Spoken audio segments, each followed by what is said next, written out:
Good morning, everyone. This is Royce coming back at you with yet another episode of Royce's Recounts, where I go over the strange and mundane stories of my life. Today, we are going to veer toward more the mundane side of things as I speak to you about my own Follicle Follies. This is Royce's recounts of his history with barbers and hair in general.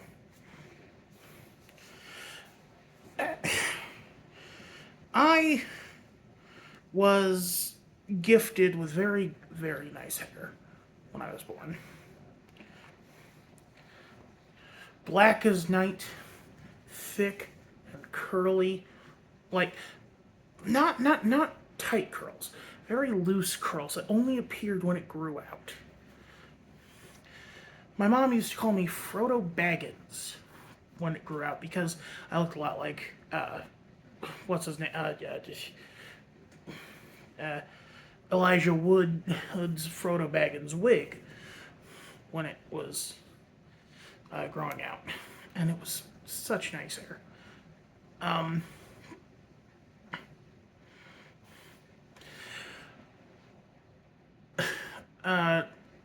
As a kid, the only as a toddler, I should say, the only interesting things of note are when my aunt cut my hair, and my aunt does not know how to cut hair. She cut it into almost like a reverse tonsure, however you pronounce that, where it's just like this basically, like a mushroom cap. It was awful. She also cut my sister's hair, and it was so bad that my grandma tried to keep her from going home. Reminder, this is before we were in school. But my grandma tried to keep her from going home because she was so worried about how my mom would react to seeing what her sister had done to her baby girl. Mind you, the only girl on both sides. Oh, my poor sister. Then when I lived in Trainer, I had there was a barber there who had an antique soda machine in his barber shop, and my dad, every time we went, would get me a blue cream soda out of there, which is just a normal cream soda with a bunch of blue food coloring in it. But it was in a glass bottle, so that made it cool. And I was so excited for that. Then in kindergarten, I had a brief love of Elvis Presley because, and not like, or at least the style of Elvis Presley, because we had moved to Glenwood by then, and there was this place in Glenwood that was a 50s style diner called the Knuckle Street Diner. And yes, they did have a knuckle sandwich. It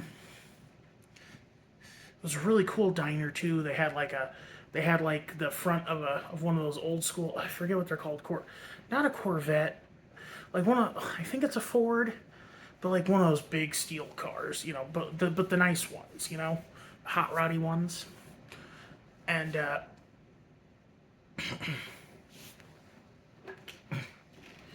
root beer.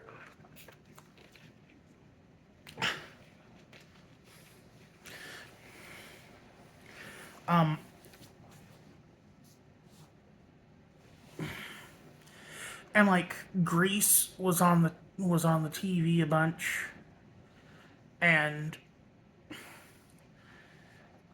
just like and every year school would do a 50s day for homecoming week. So the 50s were on my mind that year. Or this might have been second grade actually. First grade, not bleh.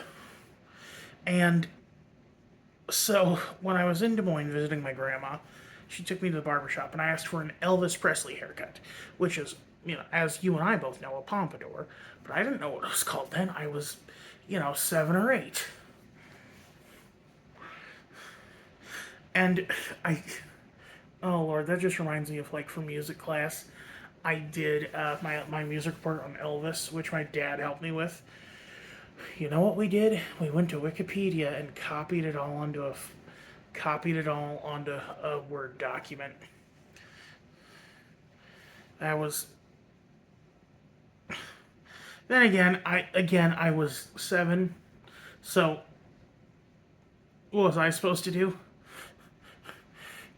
My dad was teaching me to cheat at a young age, I guess. Um, the funniest thing is I actually am just flummoxed by people who can't or who like just plagiarize stuff because all of writing, especially research writing, is rephrasing what people have already said. Like unless you were doing the research on your own, you were just taking information that already exists and reblocking it in your own speech.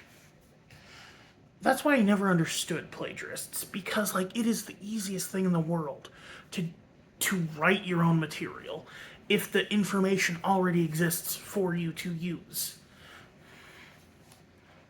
For me, to me, it's much harder to actually come up with your own ideas. Like, but that's just how my brain works. I can pretty easily just talk about something and I can, bullshit my way through a research paper very easily. It's the rest of it that I have trouble with. Um, anyway, but so I wanted the Elvis Presley haircut, and my hair was not nearly long enough. The thing is, the pompadour is actually way longer than people think it is. And there's a reason why the Japanese variant has that like swirl in it where it looks like a like I don't know, a Pringles can in your hair. Um, I'm just thinking of Grease and how it had like a '70s style intro even though it's set in the '50s. Grease is the word. That wasn't even 1950. That was definitely '70s style music. But then the rest of the movie is in very '50s style. I don't know. My brain's bird walking. But now we get to the actual barbers I grew up with. There was Raleigh and there was Bruce. Now, Raleigh was a weird dude. Not overly weird, but like kind of weird. He was kind of a small dude. The best way I can describe him is imagine the candy seller from the original Willy Wonka movie with a mustache. And kind of hunched over, like a bit of a goblin pose, but a chill dude. He had free peanuts in his lobby because you see he shared. Oh, I gotta. I'm preheating the oven for meal prep. He had because he shared because he shared a lobby with a salon. So like there was the lobby, then there was his barbershop, and then there was the salon. And he had like a bunch of antique barbershop equipment and a single chair with two mirrors on either side, so you had that infinity thing going. It was it was weird to see. But yeah, he was a very classical type barber. I think he really did like the profession. Like he was obsessed with it. He had all the memorabilia and stuff. You know, if if he hadn't been a barber, he would have been a barber collector. I don't know if that's a thing, but you get what I mean. Um, Sadly, he did pass away. He was an older gentleman. He didn't look too much older though. And then there was Bruce, who was actually just around the corner from him. Now, Bruce's shop was much less ornate. He did have some antique equipment, but not a whole. But he did have some antique equipment on display. I mean, not he didn't use it. He was a lot more down to earth. He was a lot more jovial. He would constantly joke about like having a bucket of ears that he accidentally snipped off kids who struggled too much.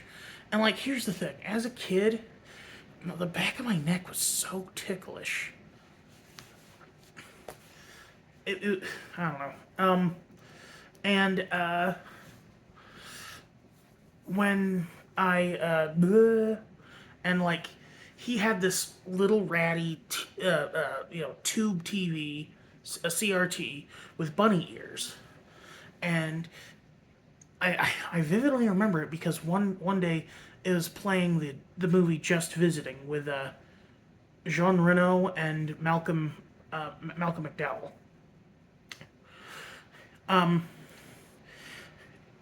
It's an interesting movie. A knight, his squire, and a wizard have to undo a curse, and to do it, they have to travel to the 20th century. I jokingly have said that it's a ripoff of Night in Terror Tower, which came out a couple years previous. Anyway, and he also had a little kiddie table full of comic books, and these are some vintage comics too. He had stuff from the 80s and 90s. He had this issue of Batman where it's a retelling of the Man-Bat story, but with like an 80s style Batman, so he's constantly cloaked in shadow and he's got the long ears. And when he sees Man-Bat for the first time, his eyes are just wide with terror.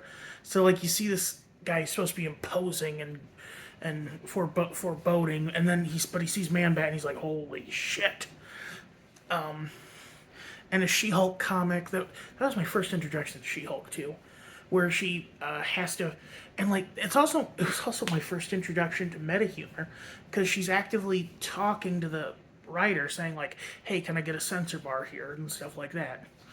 It, stuff that me as like a second or third grader wouldn't understand even at the time. But it was funny. Actually, come to think of it, George of the Jungle was probably my first introduction to meta humor. Remember, people don't die in this movie. They just get very big boo-boos. And that's where I went until my mom and dad got a divorce. My mom started taking us to the hairstylist she went to at the Walmart in Council Bluffs, and that was fine. Here's the thing: I've always had a dandruff problem, and it was around that time that they finally decided to try treating it, and they gave me this tea tree stuff, kind of minty smelling,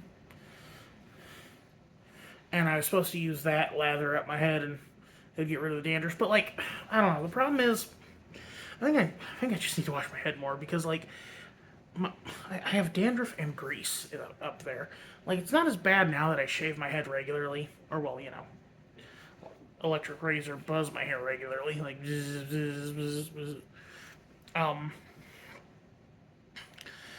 But like, there used to be a time where I could run my nail through my scalp and come up with every finger full of greasy skin flakes.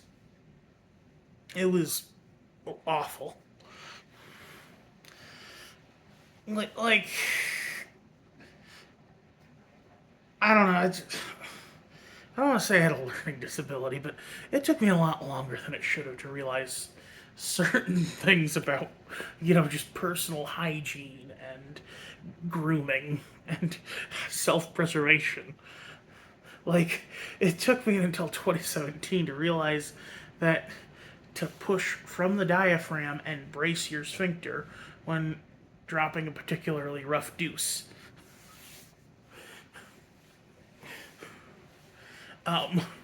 Because, oh Lord, that led to some rectal bleeding too. Ooh.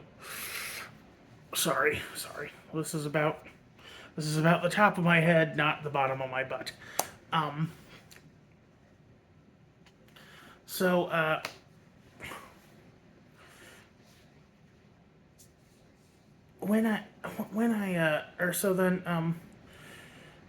then Walmart's where I went until 2017 actually. weirdly enough. I was like, these haircuts are getting too expensive, and I knew that my hair was starting to thin. So I decided to just spend the $40 on a nice electric razor and, like buzz my hair myself.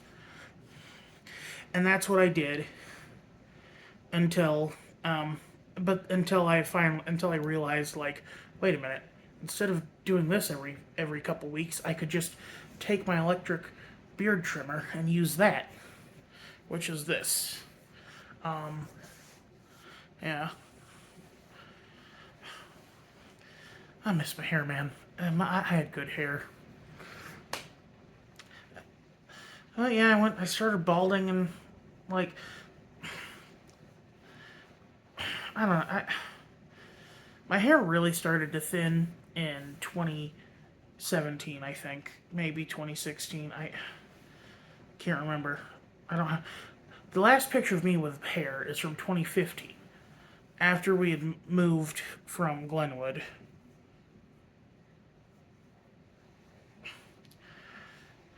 Because my mom lost her job, and that's a whole other story. And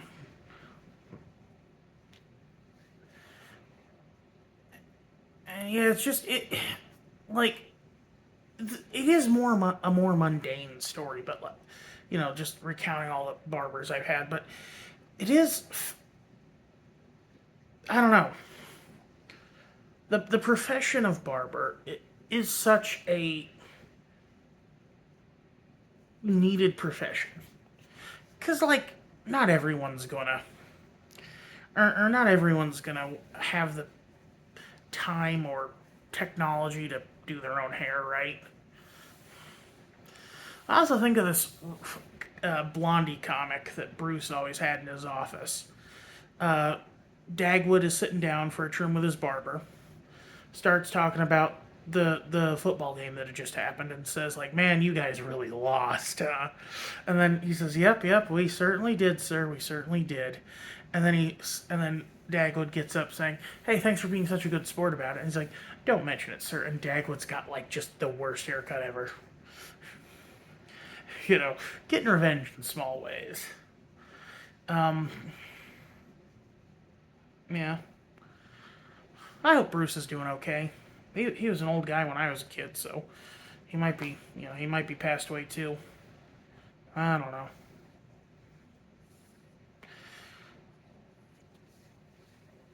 Oh, I remember one time we used to go to, what is it called, Sports Cuts in Council Bluffs, and that was wretched. Like, I'd rather go to Walmart. Yeah, it's a salon technically, but honestly, they do a better job and are faster.